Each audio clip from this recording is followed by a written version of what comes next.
అమరావతిలో ఒక తెలివైనటువంటి పని చేస్తున్నారు.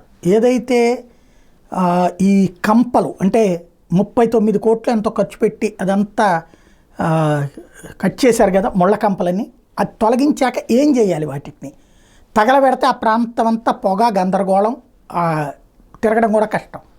మరి ఏం చేసుకోవాలి? దీనికి ఆల్టర్నేటివ్ని చక్కటి యంత్ర సామాగ్రిని వాడారు. అదే ఇప్పుడు బాగా సంచలనం సృష్టిస్తోంది. భారీ టబ్ బకెట్ యంత్రాన్ని పట్టుకొచ్చారు. 26,000 ఎకరాల్లో వచ్చినటువంటి ఈ భారీ ముళ్ళ కంపలకి సంబంధించి 36.5 కోట్లతో టెండర్ని దక్కించుకుని కంపను తొలగించే పనిని ప్రారంభించినటువంటి సంస్థ కాస్త నెల రోజుల్లో కంపెనీ బీకేసి ఆ కంపెనీ మొత్తాన్ని కూడా ఎండబెట్టారు.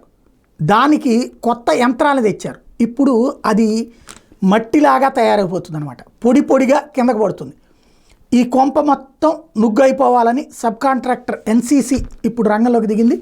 నుగ్గైన కంప మళ్ళీ అక్కడే ఆ పొడంతా పారపోయకుండా వాటిని బ్రెకెట్స్ తయారీకి, సిమెంట్ కంపెనీల బాయిలర్లోకి, ఎనర్జీ ప్లాంట్లకి, ఇటుకబట్టిల్లో వాడడానికి అమ్ముతున్నారు.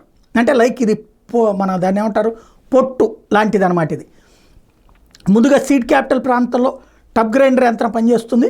మరో 2 యంత్రాలను తీసుకొచ్చే ఆలోచనతో ప్రస్తుతం కాంట్రాక్టర్ ఉన్నారు.